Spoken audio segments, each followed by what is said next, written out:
Hello guys, welcome back to वाई शायर्स। Myself मिल्सी। और इस वाले वीडियो से हम ये वाला चैप्टर यहीं पे ख़त्म कर देंगे। बात करते हैं इंडोनेशिया के बारे में। तभी से हम लोग पिछले 2-3 वीडियोस में हम लोगों ने इंडिया के बारे में जाना। अभी हम बात करेंगे इंडोनेशिया के बारे में। तो जावा एक आइलैंड है वहाँ पे, जो कि राइस के प्रोडक्शन के लिए बहुत फेमस है। इवन आज भी इंडोनेशिया में एक आइलैंड है जावा, जहाँ पे राइस का प्रोडक्शन बहुत ज़्यादा होता है एक टाइम पे।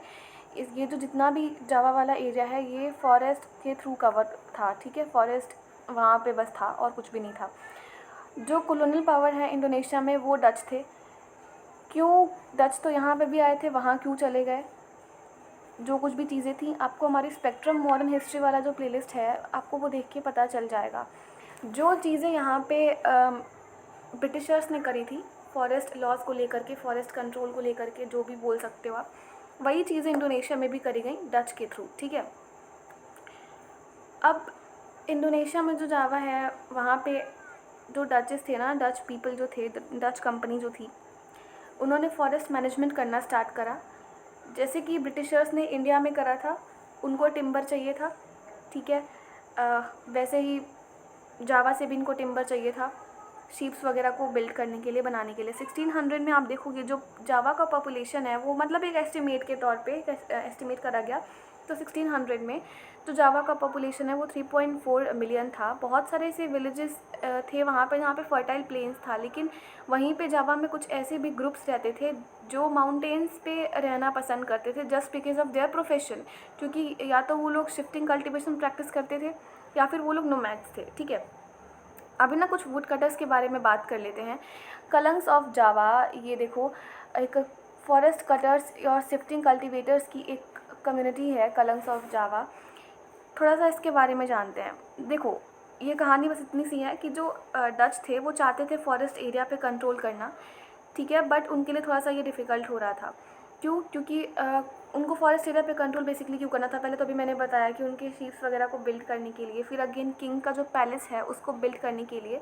ठीक है, तो वो वहाँ से टिम्बर वगैरह जाता था यूरोप में, आप बोल सकते हो लंदन वगैरह में जाता था, या फिर कहीं पे भी जहाँ पे भी इनको मार्केट अपना करना होता था, या फिर जहाँ पे भी इनको उसको सप्लाई वगैरह करना होता था। ठीक है, अब चाहे वो शिप बिल्डिंग के लिए जाए, चाहे वो ट्रेड करने के लिए जाए, चाहे वो कुछ भी करने के लिए जाए। ठीक है, यहाँ पे एक किंगडम था, माताराम किंगडम। ये इतना ज़्यादा इसका इम्पोर्टेंस था कि जब ये 1755 में ये वाला किंगडम स्प्लिट हो गया, मतलब डिवाइड हो गया, तो इसको ऐसा ही था कि डिवाइड हो गया तो जितने भी उसमें लोग हैं सबको अलग अलग कर दिया जाए। नहीं, ऐसा बिल्कुल भी नहीं हुआ। इनफैक्ट वहाँ पे 6000 कलंग्स फैमिलीज थे, उनको इक्वली डिवाइड कर दिया गया 2 किंगडम में। ठीक है, एक किंगडम था माताराम किंगडम। ठीक है, माताराम नाम था उस किंगडम का। जावा का एक किंगडम था, उस वो जब स्प्लिट हुआ, जस्ट अ मिनट, यहाँ पे कुछ स्पेलिंग मिस्टेक्स है गाइस। ठीक है, तो वो जब वो स्प्लिट होता है तो 6000 फैमिलीज़ होती हैं, कलंग फैमिलीज़, उनको इक्वल डिवाइड करा जाता है, इक्वली डिवाइड करा जाता है 2 किंगडम में, बिना किसी एक्सपर्ट के या फिर की सलाह के या फिर किसी भी चीज़ के आप टीक को हार्वेस्ट नहीं कर सकते हो। किंग को चाहिए था टीक और टिम्बर। ठीक है, अपने पैलेसेस को और शिप्स को बिल्ड करने के लिए। तो जब डच ने ना कंट्रोल करना चाहा, ये 18th सेंचुरी की मैं बात कर रही हूँ, जब डच ने कंट्रोल करना चाहा सारे के सारे फॉरेस्ट एरियाज़ पे, तो वो जो कलंग्स थे ना, जो ये अलग अलग हो गए हैं अभी, जो 2 फैमिलीज़ में, सॉरी, जो 2 किंगडम्स में डिवाइड हो गए हैं, वो इनको फोर्स करने लगे कि आप हमारे अंडर में वर्क करो।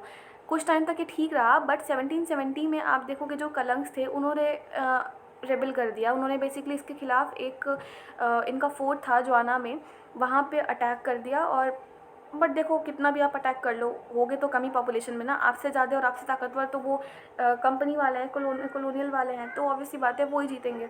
बट वो जो अपराइजिंग थी वो वहीं पे सप्रेस कर दी गई। ठीक है, अभी देखो 19th सेंचुरी में जब ये पता चल गया था कि हमें बस टेरिटरी के कंट्रोल, हम बस टेरिटरी का कंट्रोल कर लें, हमारे लिए ये ज़रूरी नहीं है, हमें लोगों पे भी कंट्रोल करना होगा। दिस इज़ नॉट कलंग्स, दिस इज़ कलंग्स। ठीक है, ये जी है, ये नहीं है कलंग्स। ओके, तो इन लोग को अभी तक पता चल गया था कि हमें टेरिटरी पे ही नहीं, हमें वहाँ के लोगों पे भी कंट्रोल करना होगा। तो जो डच थे उन्होंने नए नए फॉरेस्ट लॉज लेकर के आए। क्या लेकर के आया? वही जो काम इन लोगों ने इंडिया में करा कि हाँ, हम विलेजर्स को नहीं जाने देंगे अंदर फॉरेस्ट के। रेस्ट्रिक्शंस लगा दिए, आप फॉरेस्ट से अपने ज़रूरत की चीज़ें नहीं ले सकते हो, फ्यूल वुड नहीं कलेक्ट कर सकते हो, कुछ भी नहीं, फ्रूट्स वगैरह नहीं तोड़ सकते हो। ट्राइबल पीपल की लाइफ गंदी सी, ज़्यादा बहुत बहुत गंदी सी अफेक्ट हुई थी। अब वुड आप तभी कट कर सकते हो जब आपके पास कोई पर्पज़ हो, स्पेसिफाइड वो भी पर्पज़ हो। और जैसे कि आपको रिवर बोट्स बनाना है, अपने घर वर बनाना है, ऐसे कुछ करके आपको बहुत एक मेजर पर्पज़ होना चाहिए इसके लिए, तभी आप वुड ले सकते हो। वो भी क्यों? वो भी आपके इन्वेस्टिगेशन होगी, फिर तब जा कर के आप वुड ले सकते हो किसी ऑफिशियल के सुपरविज़न में। मतलब कोई खड़ा होकर आपको देखेगा कि आपको कितने की नीड है और आप कितना लेके जा रहे हो। आपको जितने की नीड है आप उतना ही ले सकते हो, आप उससे ना एक कम ना एक ज़्यादा ले सकते हो। हाँ, कम ले सकते हो, ज़्यादा तो खैर नहीं देने वाले वो लोग। बाकी जो विलेजर्स थे उनको पनिश किया जाता था, क्यों? क्योंकि वो लोग अपने कैटल्स को, जितने भी उनके पास भेड़ बकरी होती थी, उनको चराने वराने लेके जाते थे लोग, तो उनके लिए अब वो भी बैन हो गया। शिफ्टिंग कल्टीवेशन जो लोग करते थे वो भी बैन हो गया। मेनली जो इंडिया में लोगों को प्रॉब्लम हुई, ट्रैवल पीपल को या फिर जो लोकल पीपल थे उनको जो प्रॉब्लम हुई, वही प्रॉब्लम हो गई वहाँ पर इंडोनेशिया में। ट्रांसपोर्ट करना भी मुश्किल हो गया बिना परमिशन के, क्योंकि जो फॉरेस्ट में आप ट्रैवल भी नहीं कर सकते हो। अपने जो कार्ट्स वगैरह हैं, हॉर्स, जो घोड़े वगैरह होते हैं ना, जो आपने कभी टीवी सीरियल्स में देखा होगा, घोड़े होते हैं, फिर पीछे दो तीन लोग के बैठने का जगह होता है, तो वो जो बुलक कार्ट्स होते हैं वो भी आप नहीं लेके जा सकते हो, अपने कैटल्स को भी नहीं लेके जा सकते हो। एज एन इंडिया जो फॉरेस्ट मैनेजमेंट था, ठीक है, वो क्यों हो रहा था? शिप बिल्डिंग के लिए और रेलवे के लिए। और जैसे ही ये सारी चीज़ें आई, मतलब जब उन लोगों को लगा कि शिप बिल्डिंग और रेलवेज़ वो हैं, वो इम्पॉर्टेंट है हमारे लिए, तो उन लोगों ने फॉरेस्ट सर्विस का इंट्रोडक्शन करा, मतलब फॉरेस्ट सर्विस लेकर के आए। ठीक, 1882 में आप देखोगे मतलब 2,80,000 से भी ज़्यादा स्लीपर्स बिछाए गए थे, नॉट बिछाए गए थे, जावा से अकेले 2,80,000 स्लीपर्स एक्सपोर्ट करे गए थे। सोचो उस टाइम पे, एक सेकेंड, उस टाइम पे इंडिया से ही नहीं, हर जगह से ये लोग टिम्बर वगैरह ले रहे थे, टीक ले रहे थे, जो कुछ भी चीज़ें हो पा रही थी, जस्ट बिकॉज इनको अपना प्रॉफिट देखना था और इनको रेलवेज़ वगैरह बिल्ड करने थे। हाउएवर इन सब के लिए आपको लेबर चाहिए। ऑब्वियसली बात है, मैंने अभी बताया था ना, अभी हमने इधर कहीं, आई थिंक इसमें हमने पढ़ा था द फियर ऑफ पीपल में, हाँ इसी में तो पढ़ा था ना, हमने कल वाले वीडियो में पढ़ा था कि रिजर्व फॉरेस्ट जो थे वहाँ पे जाना अलाउड तो कर दिया था, बट एक कंडीशन थी उनकी कि आप हमारे लिए फ्री में काम करोगे, मतलब उनको फ्री लेबर चाहिए था बेसिकली। तो यहाँ पे भी ये हुआ कि इन सारी चीज़ों को करने के लिए आपको रिक्वायरमेंट होगी लेबर की, और आपका पैसा भी जाएगा उतना। अब आप बिना पैसे के तो नहीं करवाओगे ना सारी चीज़ें, तो लेबर की रिक्वायरमेंट थी। पेड़ों को काटने के लिए जो लॉग्स हैं, जो ट्रीज़ के जो लॉग्स बने हैं, उनको ट्रांसपोर्ट करने के लिए, स्लीपर्स को प्रिपेयर करने के लिए इन्होंने क्या करा, जो डच लोग थे, डच कॉलोनियल पावर थी, उसने क्या करी, पहले तो इन लोगों ने रेंट इम्पोज करे लैंड पे, ठीक है, मतलब लैंड टैक्स लेना शुरू कर दिया कि आप यहाँ पे रह रहे हो, मुझे टैक्स दो। अरे हम तुमको क्यों दें टैक्स, ये ज़मीन तुम्हारा थोड़ी ना है। तो ये प्रॉब्लम हो गई। तो अब वहाँ पे लोग ये बोल तो नहीं सकते ना कि हम नहीं देंगे टैक्स, तो ये तो मैं बोल रही हूँ ऐसे। तो इन लोगों ने रेंट इम्पोज कर दिया लैंड पे, अलग अलग सी चीज़ें पे इन लोगों ने टैक्सेस लगाना शुरू कर दिए। क्यों लगाना शुरू कर दिए? क्योंकि इन लोगों को पता था कि अगर हम लोग हर छोटी से छोटी चीज़ पे अगर हम लोग टैक्सेस लगाएंगे तो ये थक हार के हमारे पास ही आएंगे हमसे जॉब मांगने, और हम उनको फ्री में लेबर प्रोवाइड करेंगे, ठीक है। इनके पास जो भी गाय भैंस हैं उनको भी हम इसमें इन्वॉल्व करेंगे, वो भी हमारे ट्रांसपोर्ट करने में काम आएंगे टिम्बर को। तो इन लोगों ने बेसिकली यही करा कि पहले प्रॉब्लम को क्रिएट करेंगे, इन लोगों ने पहले प्रॉब्लम को क्रिएट करा, उसके बाद ये लोग खुद ही सोल्यूशन लेके आ गए। सोल्यूशन का कोई फ़ायदा हुआ नहीं। यहाँ पे प्रॉपर एक सिस्टम का नाम दिया कि आपकी बुक में आप पढ़ लेना एक बार, इतना इंपॉर्टेंट है नहीं, बट फिर भी उतना कुछ सोल्यूशन निकला नहीं इसका। लोग बस बिना मतलब का काम करते थे, मतलब हाँ वो बिना मतलब का ही काम है, वो दूसरे का काम कर रहे हैं अपना लॉस करवा के, बदले में कुछ मिल रहा है भी नहीं। बट हाँ चलो ठीक है, कोई बात नहीं, उनको टैक्सेस वैक्सेस नहीं पे करना पड़ रहा है। उन लोगों ने बोला कि हम ठीक है टैक्सेस हटा देंगे अगर आप हमारे पास काम करने आओगे तो। ज़मीन साइलेंस एक बार देख लेते हैं, छोड़ो इसको, इतना इंपॉर्टेंट है नहीं, बट फिर भी एक बार 2 लाइन का है, मैं बता देती हूँ आपको। तो बहुत सारे से विलेजर्स ऐसे थे, यहाँ पे एक पर्टिकुलर एक बच्चे का एग्जांपल लेके दिया है, मैं आपको ऐसे बता रही हूँ कि बहुत सारे से विलेजर्स ऐसे थे जिसने ये क्वेश्चन करा कि जो ये लैंड है, जो ये ज़मीन है, या फिर जो ये विंड है, वाटर है, अर्थ है, वुड है, ये सारे के सारे हमारे नेचुरल रिसोर्सेज हैं, ये किसी का नहीं है। तो यहाँ पे स्टेट की ओनरशिप कैसे हो गई है, कैसे प्रोवाइड करवा दी गई, क्योंकि ये सारी की सारी चीज़ें किसी एक के नाम पे तो है नहीं, ठीक है। मतलब बहुतों, ये तो सबका है ना, ऐसा भी नहीं है कि ये बहुतों का हो, सभी का है, ये तो नेचुरल रिसोर्सेज है, सबका यहाँ पे इक्वल राइट होना चाहिए। और जैसे ही ये आइडियोलॉजी डेवलप हुई, वो बहुत तेज़ी से ये मूवमेंट स्प्रेड हो गया, ठीक है। मतलब ये एक तो पहले ये आइडियोलॉजी डेवलप हुई लोगों के अंदर कि हाँ ये किसी एक का नहीं है, ये सभी का है। जैसे जैसे ये आइडियोलॉजी स्प्रेड हुई वैसे वैसे लोगों के अंदर थोड़ी सी मतलब चेंजेस आने लगे, उन लोगों में अच्छे अच्छे आइडियाज़ आने लगे कि नहीं ये तो नहीं होना चाहिए। बेसिकली उन लोगों ने थोड़ा सा उनके अगेंस्ट बोलना स्टार्ट कर दिया। आप देखोगे बाय 1907 ये वाला जो आइडिया था ना, ये अभी जो मैंने बताया स्टेट ओनरशिप वाला आइडिया था कि मतलब सारा जो जितने भी नेचुरल रिसोर्सेज हैं वो सभी के हैं, वो ओवर आप देखोगे ओवरऑल 3000 फैमिलीज़ थे जो इस आइडिया को फॉलो करते थे। बाद में बहुत जाके प्रोटेस्ट वगैरह हुआ, और जब डच आए सर्वे करने तो कुछ लोगों ने टैक्सेस देने से मना कर दिया, कुछ लोगों ने लेबरर जो थे लोग वो लोग अपने काम करने से मना कर दिए। बात करेंगे वॉर और डिफॉरेस्टेशन की। देखो, फर्स्ट वर्ल्ड वॉर और जो सेकेंड वर्ल्ड वॉर था उसका मेजर इम्पैक्ट रहा है फॉरेस्ट पे। ये डायरेक्ट क्वेश्चन आ सकता है मेंस में, कई बार आ भी रखा है, आई थिंक सो। एक बार आप ध्यान देना इस पर और एक बार कोशिश करना इस पर कैसे लिखने की, ठीक है। कि फर्स्ट वर्ल्ड वॉर और सेकेंड वर्ल्ड वॉर जो है वो हमारे फॉरेस्ट या फिर जो ट्राइबल पीपल हैं, ट्राइबल लाइफ है, उसको कैसे इम्पैक्ट करा है अभी तक के हिस्ट्री में। अलग टॉपिक है, बाद में डिस्कस करेंगे इस बारे में, ठीक है। इंडिया में जितने भी वर्किंग प्लान्स थे सब खत्म हो गए थे, जबकि फॉरेस्ट डिपार्टमेंट जो है वो ट्रीज़ वगैरह को कट कर रहे थे। क्यों? क्योंकि उनको ब्रिटिश के डिमांड्स को, जो ब्रिटिशर्स जो वॉर कर रहे थे first world war and second world war, उसको यहाँ से उसके डिमांड्स को जितने भी इन लोगों ने कंट्रीज़ को कॉलोनाइज़ करके रखा था वहाँ से फुलफ़िल करे जा रहे थे। जावा में आप देखोगे जापानीज़ जो थे उन्होंने वो रीजन ऑक्यूपाई करके रखा था। तो डच ने क्या करा, स्कॉच्ड अर्थ पॉलिसी अपनाया। अब बताओ इंडिया में स्कॉच्ड अर्थ पॉलिसीज़ किसने अपनाई थी? अगर आपने स्पेक्ट्रम मॉडर्न हिस्ट्री पढ़ी है तो पता है तो प्लीज़ बता दो, ठीक है। तो ये जो डच थे उन्होंने स्कॉच्ड अर्थ पॉलिसी अपनाई। अब देखो प्रॉब्लम है डच में और जापानीज़ में, ठीक है। दिक्कत कहाँ पे हो रही है? लोकल पीपल्स को। तो इस वाले पॉलिसी को अपना करके इन्होंने जितने भी मिल्स वगैरह थे, जितने भी पाइल्स थे, टीक्स वगैरह के, जो गट्ठर वगैरह थे लकड़ियों के, सबको जला दिया। क्यों? ताकि जापानीज़ आए और ये सब उनके हाथ में ना लग पाए। मतलब इतनी ज़्यादा जेलसी किसी चीज़ को लेकर के कि वो आएँ और वो इसको यूज़ ना कर पाएँ, इसलिए आप सब जला दोगे। इरिस्पेक्टिव ऑफ अगर आप मतलब आपको दिख नहीं रहा है कि वो लोग वहाँ पे भी लोग हैं, वहाँ पे वो लोग कैसे रहेंगे कैसे नहीं, लेकिन फिर भी आपने सबको बर्बाद कर दिया। अब जापानीज़ क्या करे उसके बाद में? जापानीज़ ने रेकलेसली फॉरेस्ट में आग वाग लगा दी। इंडस्ट्रीज़ जो थे जो सबको मतलब उन लोगों ने भी बर्बाद कर दिया। फॉरेस्ट विलेजर्स को फोर्स करा कि वो लोग फॉरेस्ट को कट करें। बहुत सारे से विलेजर्स ऐसे भी थे जिसने इसको एक अच्छे मौके के तौर पे लिया, क्योंकि किसी के पास जॉब वॉब थी नहीं, ठीक है।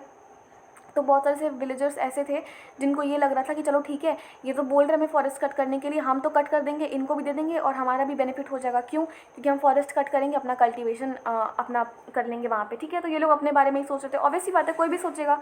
अगर आप दोनों मिलके, दो ग्रुप्स हैं, सब मिलके बर्बाद कर जा रहे हो, तीसरे भी वहाँ पे लोग भी तो है ना, सबसे मेन तो वही है। तो लोगों के बारे में कोई सोच तो रहा है था नहीं उस टाइम पे। बट वॉर के बाद अब देखोगे डिफ़िकल्टी बहुत ज़्यादा आने लगी इंडोनेशियन फॉरेस्ट सर्विस में। क्यों? क्योंकि जैसा पहले कंट्रोल था अब वैसा रह नहीं गया था। एज एन इंडिया जो लोगों की जो नीड थी एग्रीकल्चरल लैंड की, जैसे मैंने बताया था ना कि इंडिया में भी यही सारी सी प्रॉब्लम हो रही थी। यहाँ पे भी कन्फ्लिक्ट हुए, वहाँ पे भी कन्फ्लिक्ट हुए, बस इतना था। आगे देखेंगे जो फॉरेस्ट्री में वहाँ पे नए नए डेवलपमेंट्स हुए थे वो क्या क्या थे। अगेन आप देखोगे, इसको समराइज़ करती हूँ मैं थोड़ा सा, क्योंकि बुक में ज़्यादा दिया है नहीं, 4-5 लाइन में दिया है, नॉट 4-5 लाइन मतलब हाँ 8-10 लाइन में दिया है। तो 1980 से कुछ चेंजेस आए। गवर्नमेंट जो थी एशिया में और अफ्रीका में, वो उन्होंने ये पता लगाया, मतलब उनको ये रियलाइज़ हुआ कि जो ये साइंटिफिक फॉरेस्ट्री है और जो ये पॉलिसी हम अपना रहे हैं कि जो फॉरेस्ट कम्युनिटीज़ हैं उनको अपने फॉरेस्ट रिसोर्सेज से दूर करके, ये इसकी वजह से ना बहुत ज़्यादा कन्फ्लिक्ट्स हो रहे हैं। बेसिकली अगर मुझे कुछ किसी चीज़ की नीड है, मुझे घर चाहिए, तो मुझे कोई घर नहीं देगा, जबकि वो मेरा ही घर है, तो मैं तो लड़ाई करूँगी ना। तो वही हाल हो रहा था हर जगह पे। तो इन लोगों को ये पता चल गया कि इस वजह से बहुत ज़्यादा कॉन्फ्लिक्ट हो रहे हैं। तो इन लोगों ने कहा कि जो फॉरेस्ट को अब हमें ना कंजर्व करके रखना पड़ेगा। टिम्बर वगैरह अभी जाके इन लोग को रियलाइज़ हो रहा था जब इतना बर्बाद हो गया, फर्स्ट वर्ल्ड वॉर हो गया, सेकेंड वर्ल्ड वॉर हो गया, इतना सब बर्बाद हो गया, तब जाके इन लोगों को रियलाइज़ हुआ कि हमें टिम्बर कलेक्ट करने की जगह पे हमें फॉरेस्ट को बचाना चाहिए। और वो अभी हमारा प्रेजेंट टाइम का हमारा इम्पॉर्टेंट गोल रहना चाहिए। तो गवर्नमेंट ने बोला उसके बाद में कि हम जो लोकल पीपल हैं यहाँ के, मतलब जो ये ट्राइबल पीपल है स्पेशली, और जिनको भी फॉरेस्ट रिसोर्सेज की नीड होती है, हम उनको यहाँ पे इन्वॉल्व करेंगे। जस्ट बिकॉज आप देखो, ऐसा नहीं था कि पूरे इंडिया भर में इन लोगों ने ये कर रखा था। इंडिया में देखो कई कुछ जगह ऐसे हैं, जैसे कि मिज़ोरम से लेकर के केरला वाला आप अगर एरिया देखोगे इंडिया में, तो जो ये डेंस फॉरेस्ट है ना वो सर्वाइव्ड रहे जस्ट बिकॉज कि जो वहाँ के विलेजेस हैं उन्होंने उसको एक अपना ग्रुप बना करके अपने फॉरेस्ट को प्रोटेक्ट करा है। अब ग्रुप का नाम लाइक सारनाज हो गया, कान हो गया, राय हो गया, एट्सेट्रा, बहुत ज़्यादा ये वैराइटीज़ में ये लोग नाम रखते थे। नाम याद रखना, बट आएगा नहीं पेपर में, ट्रस्ट में नहीं आने वाला। ठीक है। तो ऐसे कुछ विलेजेस थे जो अपने आप में एक ग्रुप बना करके अलग अलग विलेजेस का वो अपने फॉरेस्ट एरिया को प्रोटेक्ट करते थे। वहाँ से जो भी कल्टीवेशन होता था उनका, वो अपने जितने भी हाउस होल्ड एरिया हैं जिसमें जिन्होंने उसमें कंट्रीब्यूट करा है प्रोटेक्शन में विलेजेस के, सॉरी फॉरेस्ट के, उस सब में ये लोग डिस्ट्रीब्यूट कर दिया करते थे ग्रेन्स। तो जो लोकल फॉरेस्ट कम्युनिटीज़ थी और जो एनवायरमेंटलिस्ट थे, आज वो अलग सोचते हैं फॉरेस्ट मैनेजमेंट के बारे में जैसे पहले सोचा जाता था। जस्ट बिकॉज पहले उन लोगों को नीड थी, पहले वो लोग अपना प्रॉफिट देखते थे।